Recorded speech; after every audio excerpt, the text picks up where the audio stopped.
Donc nous allons débuter un nouveau thème. Donc le thème, ça va être les paraboles des 10 vierges. Ok? Bien, les vierges folles et les vierges sages.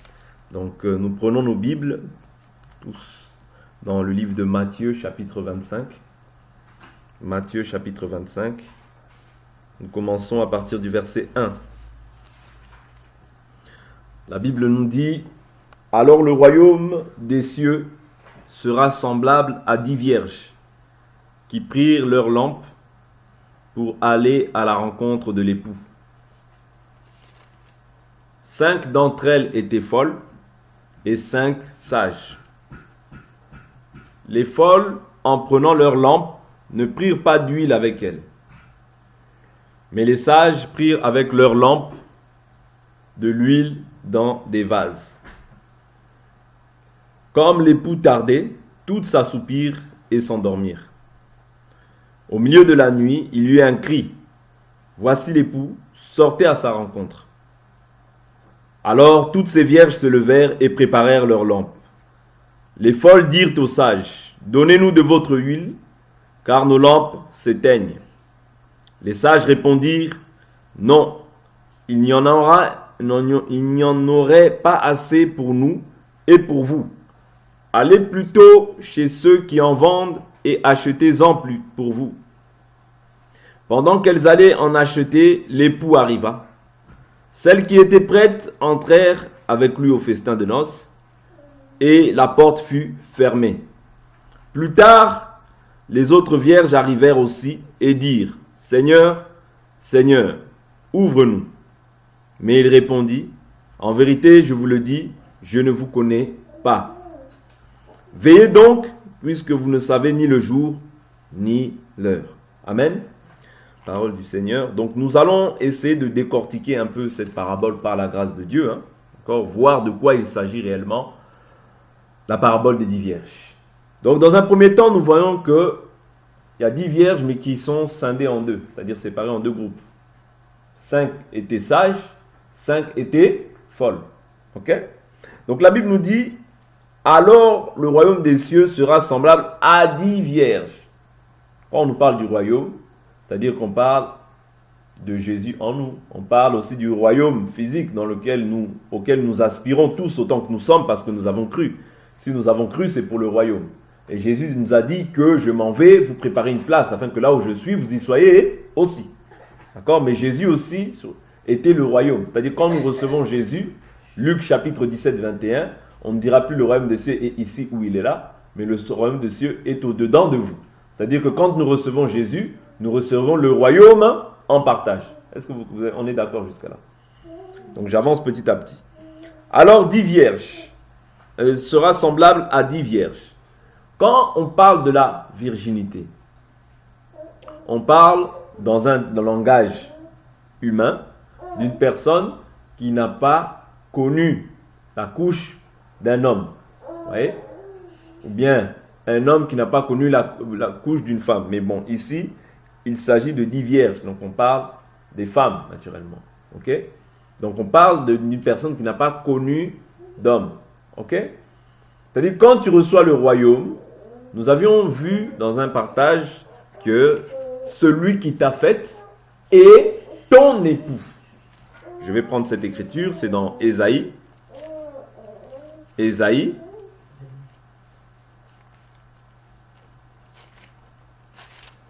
Ésaïe, chapitre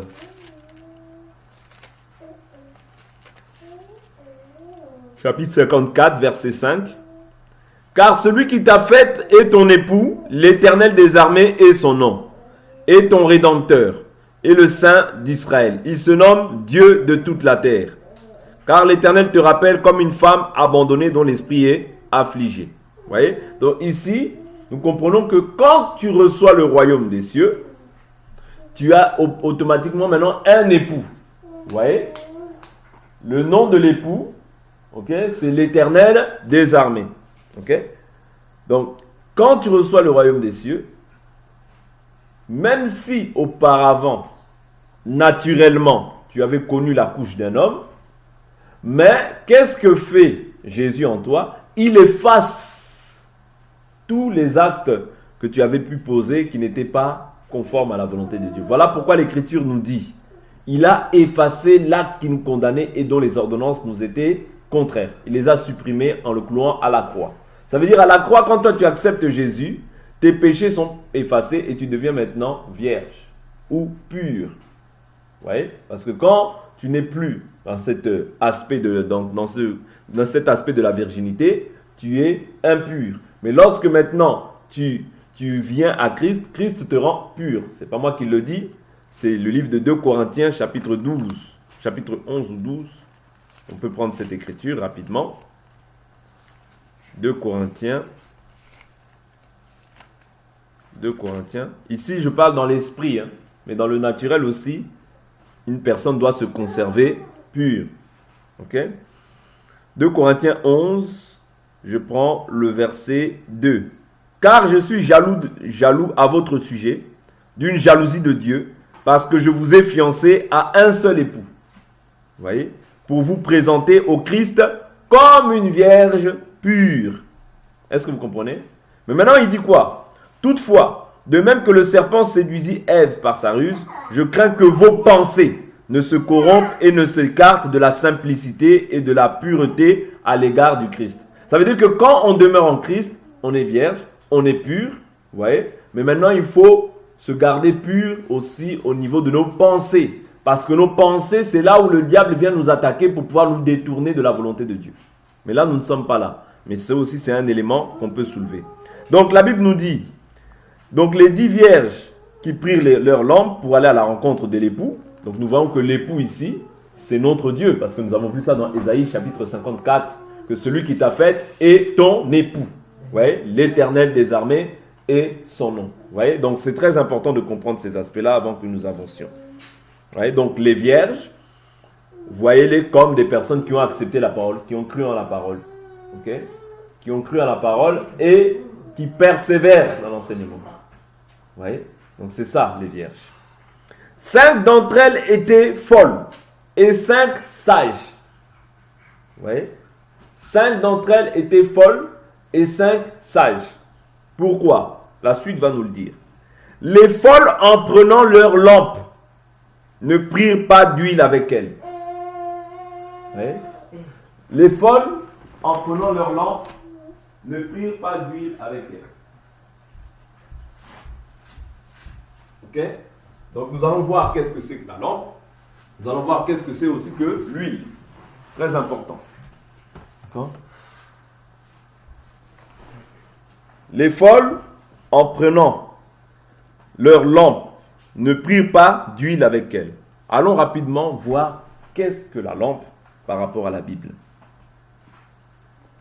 Je vais prendre, allons dans le livre de... Je prends le livre de...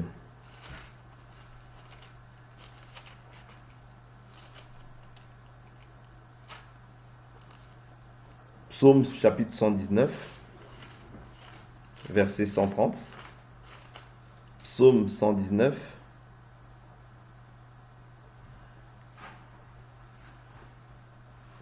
Non, Psaume 119, verset 105. Veuillez m'excuser. Psaume 119, verset 105. Ta parole est une lampe à mes pieds et une lumière sur mon sentier. Je reprends. Ta parole est une lampe à mes pieds et une lumière sur mon sentier. Ah, donc ici on comprend que la parole, ok, c'est une lampe. Donc la lampe, elle sert à quoi? Elle sert à éclairer.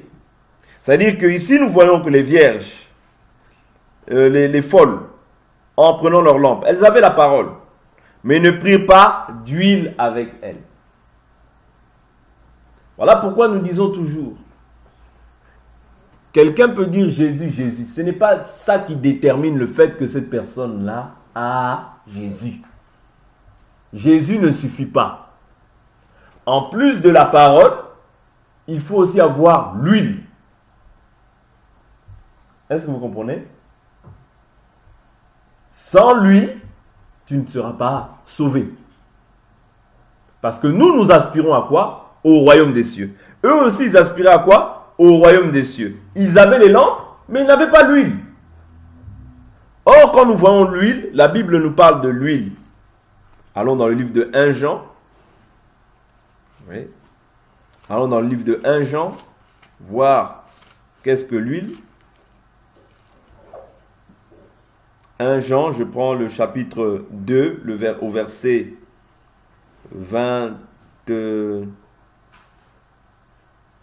26. Je vous ai écrit ceci au sujet de ceux qui vous séduisent. Pour vous, l'onction que vous avez reçue de lui demeure en vous. Et vous n'avez pas besoin qu'on vous enseigne. Mais comme son onction vous enseigne toute chose, qu'elle est véritable et qu'elle n'est pas un mensonge, demeurez en lui comme elle vous l'a enseigné. Donc ici on comprend que l'onction, c'est quoi? C'est un enseignant. Or, parce que la Bible nous dit, mais comme son onction vous enseigne toute chose. Donc l'onction, c'est un enseignant. On comprend que Jésus nous avait dit quoi? Dans le livre de Jean, chapitre 14 ou 16. Jean, chapitre 14 ou 16, nous allons voir qui est le véritable enseignant par excellence. Vous voyez? Parce qu'on nous parle de l'onction. Maintenant, nous voulons savoir qu'est-ce que c'est que l'onction, ou bien l'huile. Parce que onction ou huile, c'est la même chose. Ok? Donc la Bible nous parle dans le livre de Jean, chapitre 16. Je prends le verset 13. Quand il sera venu, lui, l'esprit de vérité, il vous conduira dans toute la vérité, car ses paroles ne viendront pas de lui-même, mais il parlera de tout ce qu'il aura entendu et vous annoncera les choses à venir. Lui me glorifiera parce qu'il prendra de ce qui est à moi et vous l'annoncera. Tout ce que le Père a est à moi. C'est pourquoi j'ai dit qu'il prendra de ce qui est à moi et vous l'annoncera. Vous voyez, donc ici on comprend maintenant que l'huile dont les sages, les folles manquaient, c'était quoi? C'était le Saint-Esprit. Est-ce que vous comprenez? Donc la lampe, nous comprenons que la lampe, c'est la parole de Dieu. Et l'huile dont les vierges manquaient, c'était le Saint-Esprit. Ouais. Nous allons voir qu'est-ce qui s'est passé, produit par la suite, parce qu'ils avaient bien l'huile, vous voyez, ils avaient bien la lampe, mais ils n'avaient pas l'huile. Or, la Bible nous dit, dans le livre de Romains chapitre 8, si quelqu'un n'a pas l'esprit de Christ, il ne lui appartient pas. C'est-à-dire, pour appartenir à Dieu, il faut avoir l'esprit de Christ. Sans l'esprit de Christ, personne ne verra le Seigneur. Parce que c'est le Saint-Esprit qui atteste maintenant que tu es un enfant. Or, comment se fait-il qu'une personne puisse avoir la parole mais ne puisse pas avoir le Saint-Esprit? C'est diamétralement opposé parce qu'on va se dire, mais comment cette personne a la parole mais n'a pas l'esprit? Oui, ça arrive. Et nous allons revenir sur quelque part sur ce que nous avions vu hier, c'est-à-dire que quand le modèle n'est pas respecté, dans un premier temps, Dieu n'est pas là. Qu'on ne vous séduise pas. C'est ça que Jean nous dit. Qu'on ne vous séduise pas. Vous voyez? Quand le modèle n'est pas respecté, Dieu n'est pas là. Dieu, c'est le modèle de sa parole. Vous voyez? Dieu, c'est l'exactitude. C'est pas à peu près. C'est pas du tâtonnage. C'est pas du tâtonnement. Non. Dieu, c'est l'exactitude. Vous comprenez? Donc, si le modèle n'est pas respecté, même si vous priez, même s'il y a des miracles, Dieu n'est pas là. Continuons dans notre lecture de Matthieu chapitre 25.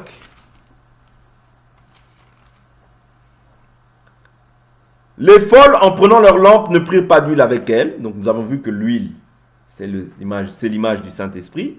Mais les sages prirent avec leur lampe de l'huile dans des vases. Vous voyez?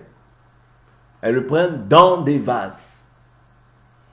Or, ici, comme je vous avais parlé de la dernière fois, c'est un type. D'accord avec moi? Donc il faut maintenant l'explication, bien l'antitype qui va rapporter la clarté de cette parabole. Parce que c'est une parabole, et une parabole, en fait, c'est un langage qui n'est pas clair. Ouais, donc c'est un langage qu'il faut décoder. Ok? Allons voir un peu ce que les sages ont fait. Les sages donc ont pris leur lampe avec de l'huile et c'est-à-dire ils ont conservé ça dans des vases. Vous voyez? Donc on va prendre une écriture pour voir qu'est-ce que c'est que les vases. Est-ce que c'était des vases physiques? Nous allons essayer de voir ça par la grâce du Seigneur. Romains,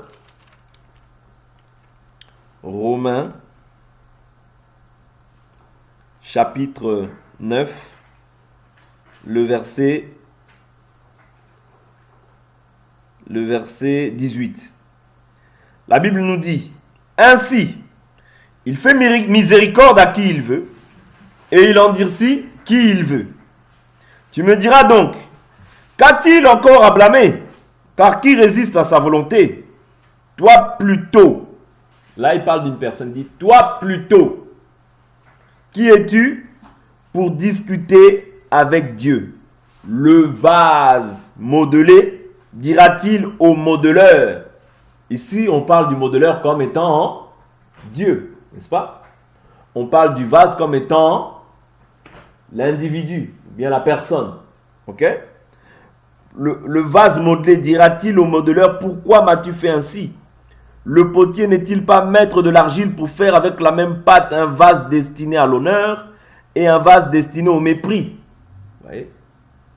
Qui a été destiné aujourd'hui au mépris? C'est Israël. Qui a été destiné aujourd'hui à l'honneur? C'est nous les nations. Vous voyez? Et si Dieu voulant montrer sa colère et faire connaître sa puissance et supporter avec une grande patience des vases de colère formés pour la perdition. Ici c'est Israël. Vous voyez? Mais nous aussi, si nous ne demeurons pas fermes dans cette enseigne, dans le véritable enseignement, nous serons aussi des vases de perdition.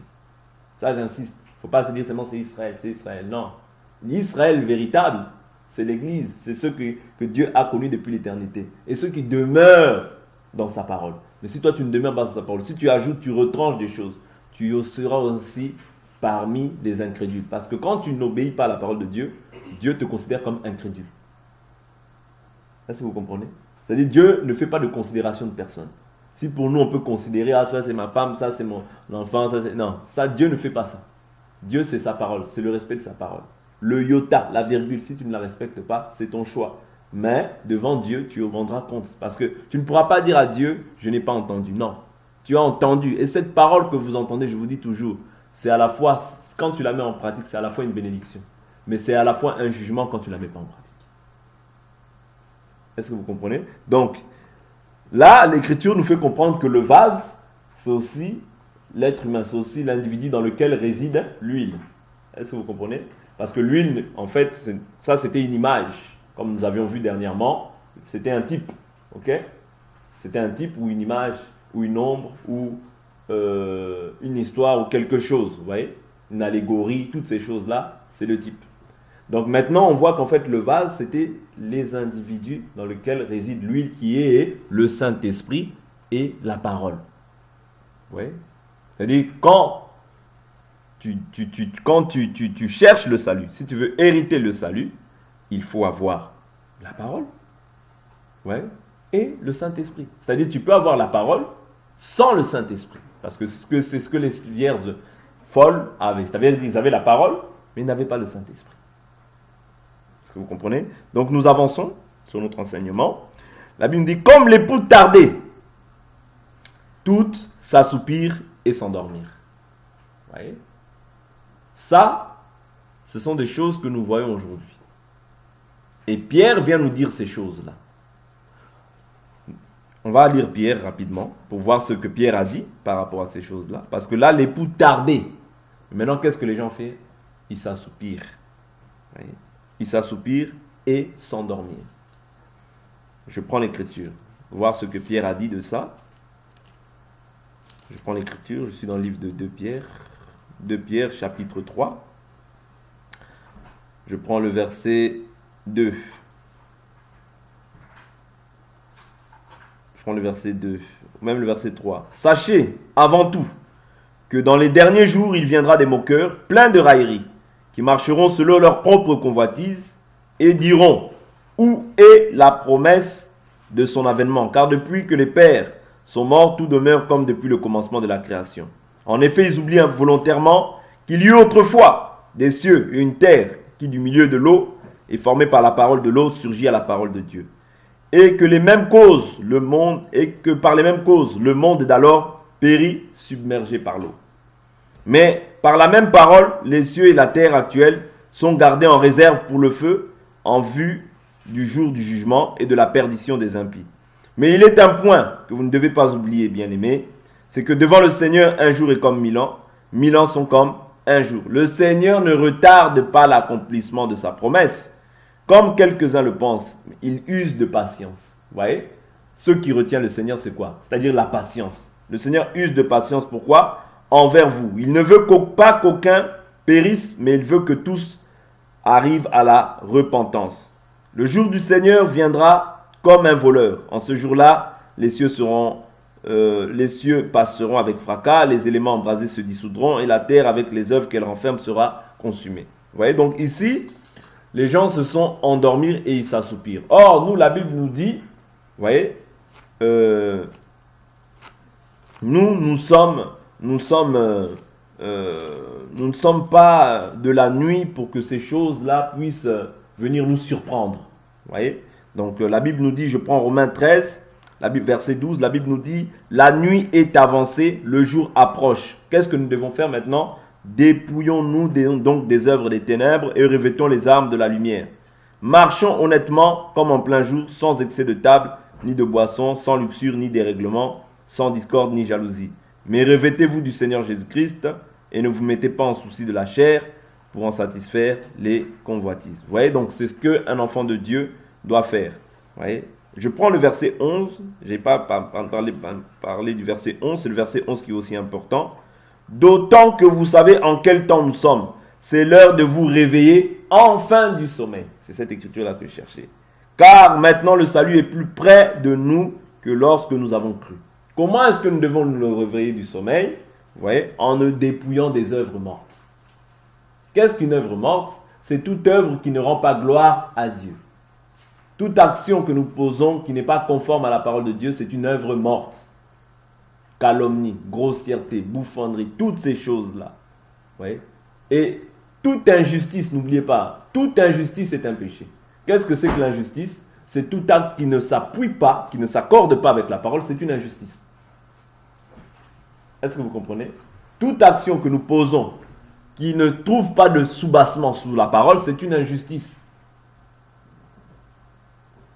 Est-ce que vous comprenez? Donc c'est très important. Je prends une dernière écriture, veuillez m'excuser, dans 1 Thessaloniciens, ça va nous aider. 1 Thessaloniciens chapitre 5. 1 Thessaloniciens chapitre 5. Je prends le verset 1. Pour ce qui est des temps et des moments, vous n'avez pas besoin, frères, qu'on vous en écrive, car vous savez vous-même parfaitement que le jour du Seigneur viendra comme un voleur dans la nuit.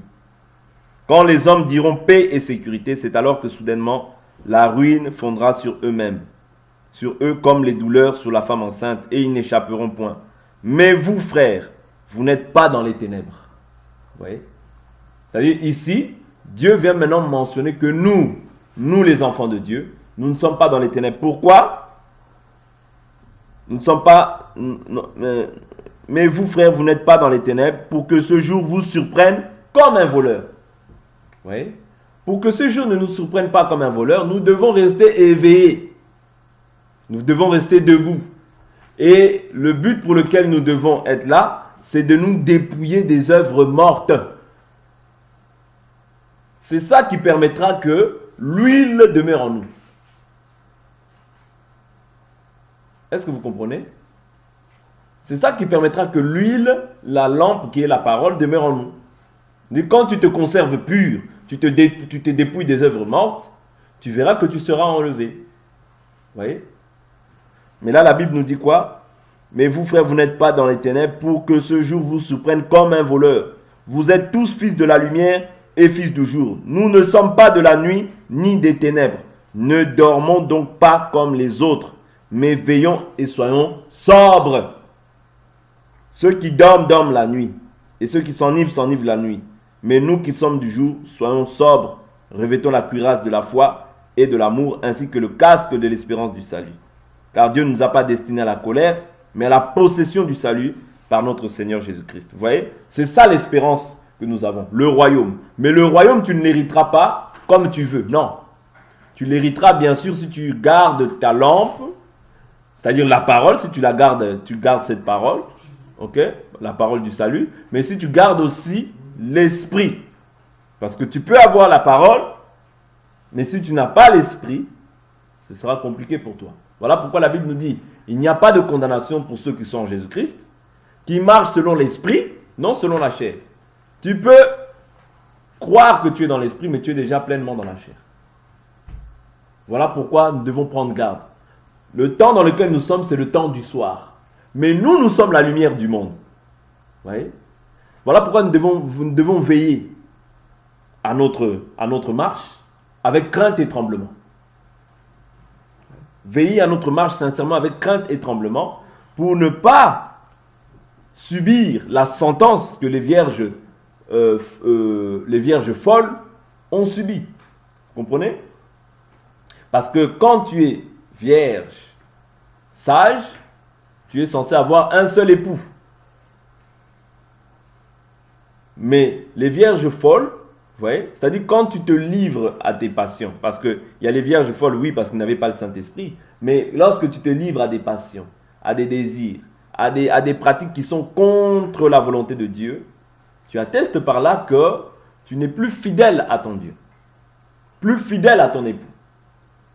Voilà pourquoi il faut prendre garde. Je continue la lecture. Comme l'époux tardait toutes s'assoupir et s'endormir.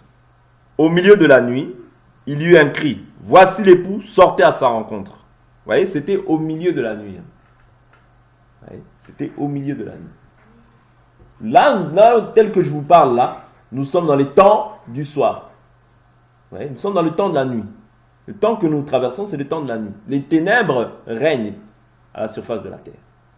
Les ténèbres règnent, parce que la Bible nous dit, nous savons que nous sommes de Dieu, le monde entier est sous la puissance du malin. Or, le malin, c'est les ténèbres.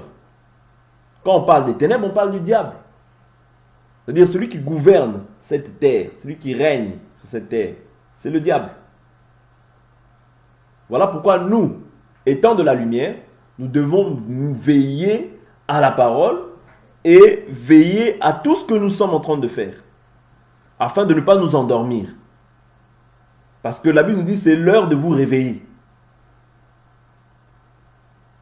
Ce n'est plus l'heure non, c'est l'heure de nous réveiller. Pourquoi? Afin de toujours fixer nos regards vers les choses d'en haut, et non pas vers les choses futiles et passagères. Verset 7. Alors toutes ces vierges se levèrent et préparèrent leurs lampes. Les folles dirent aux sages, donnez-nous de votre huile, car nos lampes s'éteignent. Vous voyez? Leurs lampes s'éteignent. C'est-à-dire la lampe n'est plus,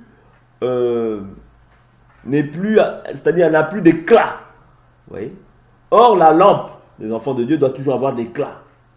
Ta lampe doit briller, parce que la Bible nous dit, si la lumière qui est en toi est ténèbres, combien grandes seront les ténèbres? C'est-à-dire que quand la lampe s'éteint, c'est-à-dire que les ténèbres prennent la place. Est-ce que vous comprenez? Quand la lampe s'éteint, ou bien quand la lampe perd de sa vigueur, les ténèbres ont pris la place. Voilà pourquoi nous devons veiller sur notre conduite. Vous voyez? Veiller sur notre conduite à ce que nos lampes ne s'éteignent pas, afin que les ténèbres n'aient pas l'avantage sur nous, mais que nous soyons toujours lumière, comme le Seigneur est lumière. Nous sommes du jour.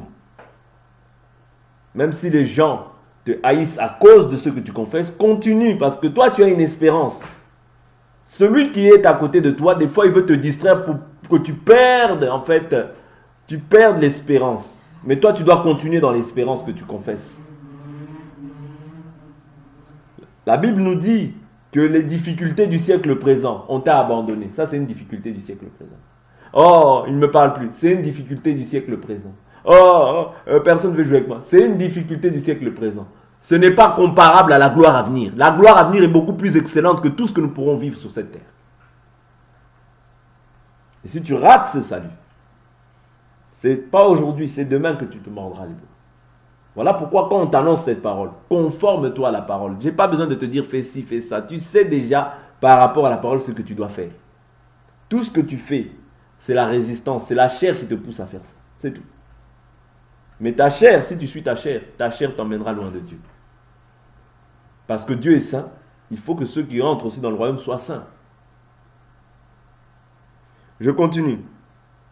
La Bible nous dit, les folles dirent aux sages, donnez-nous de votre huile car nos lampes s'éteignent. Ok, nous avons vu que les lampes qui s'éteignent, c'est les ténèbres qui prennent la place par rapport à la lumière. Les sages répondirent, non, il n'y en a pas assez pour nous et pour vous. Allez plutôt chez ceux qui en vendent et achetez-en pour vous. Pendant qu'elles allaient en acheter, l'époux arriva. Celles qui étaient prêtes entrèrent avec lui au festin de noces et la porte fut fermée. Vous voyez? La porte fut fermée. Okay. Donc comprenez, ici on doit comprendre que le Seigneur reviendra, nous ne savons pas à quel moment, mais il reviendra parce qu'il l'a dit. Ce qu'il a dit, il a aussi la capacité de l'accomplir. Vous voyez? Le Seigneur peut revenir à tout moment. Nous ne savons ni le jour ni l'heure, mais nous devons être prêts. Vous voyez? Allez chez ceux qui en vendent. La Bible nous dit quoi? C'est gratuitement que nous avons été livrés au péché. Ce n'est pas à prix d'argent que nous allons être achetés. Eux, ils n'avaient pas d'huile de base. Vous voyez? Voilà pourquoi leur lampe s'éteint. Quand tu n'as pas l'huile qui est le Saint-Esprit, ta lampe finira par s'éteindre, que tu le veuilles ou non. Vous voyez? Parce que ceux qui donnent la force à la parole, c'est le Saint-Esprit. Jésus a dit, sans moi, vous ne pouvez rien faire. Or, le Saint-Esprit, c'est simplement Jésus qui prend la forme de l'Esprit pour venir conduire son Église. 2 Corinthiens 5,16, la Bible nous dit, si vous avez connu Christ selon la chair, aujourd'hui vous ne le connaissez plus ainsi. Vous comprenez? Donc, ici, le Saint-Esprit, il faut comprendre que c'est essentiel dans la vie d'un chrétien. De se conserver pur. Vous voyez? De se conserver pur. Parce que quand les vierges folles sont parties acheter chez les vendeurs, vous voyez, chez les vendeurs, l'époux est venu. Ça nous montre vraiment la manière dont le Seigneur viendra. C'est-à-dire que quand tu es dans la distraction aujourd'hui, quand tu es dans les vanités, dans les choses qui n'édifient pas, recadre ta vie, réorganise ta vie. Même si le Seigneur ne revient pas aujourd'hui et que tu meurs, où iras-tu? Même si le Seigneur ne revient pas, tu peux mourir d'une maladie, tout peut arriver. Mais toi, aie cette conscience que non, je me suis réconcilié avec mon Dieu, je suis en paix avec mon Dieu. C'est ça qui est important en réalité. Ça de savoir que si je pars aujourd'hui, peu importe ce qui m'arrive, je suis avec le Seigneur. Vous voyez? Parce que j'ai gardé sa parole. Comme Paul dit, j'ai achevé la course. Désormais, la couronne de justice m'est réservée. Vous comprenez? Donc, il y a une couronne qui est réservée aux justes. Mais à condition que nous demeurions dans la sanctification. Jésus dit, celui qui persévérera jusqu'à la fin. Pas celui qui a persévéré au début et qui s'est arrêté en chemin. Parce que là, on voit plusieurs avoir abandonné. D'ailleurs, ils n'ont pas abandonné parce qu'ils n'avaient pas l'huile. Quelqu'un peut parler de Jésus sans avoir le Saint-Esprit. Ça peut arriver. Pourquoi? Parce que le Saint-Esprit descend quand le modèle est respecté. Quelqu'un qui parle de Dieu, ce n'est pas ça qui nous confirme que cette personne-là est connue de Dieu. Est-ce que vous comprenez? Pour être connu de Dieu, il faut que la chose que tu fais, les actes que tu vas faire, même si tu passes dans une église ou quel que soit, il faut que l'église dans laquelle tu es puisse respecter le fondement de la parole. Si cette église ne respecte pas le fondement de la parole, il n'y a point de Saint-Esprit. Ça devient un Saint-Esprit imaginaire. Souvenez-vous, Moïse, je vous dis toujours ça, Dieu lui a dit, fais selon le modèle. Paul dit aussi, voyez, je vous rappelle l'évangile que vous avez reçu, par lequel vous êtes sauvés. C'est-à-dire, il n'y a pas d'autre évangile par lequel nous sommes sauvés. Il n'y a qu'un seul évangile par lequel nous sommes sauvés. Il dit, si vous demeurez si vous demeurez dans ce que vous avons enseigné, vous voyez, dans les termes dans lesquels nous vous l'avons enseigné. C'est-à-dire, si on ne respecte pas les termes, les iota, les virgules, tout ce qu'on fait, c'est une perte de temps. Amen. Donc c'est très très très important de comprendre que nous pouvons croire aussi que nous sommes dans les vierges sages. Ouais. Mais en réalité, tu es déjà une vierge folle. Voilà pourquoi examine-toi toi-même pour voir si tu es encore dans la foi. Ouais. Examine-toi toi-même pour voir si tu es encore dans la foi. C'est très important. L'examen personnel. Donc on va s'arrêter là pour aujourd'hui. On continuera demain sur ce thème.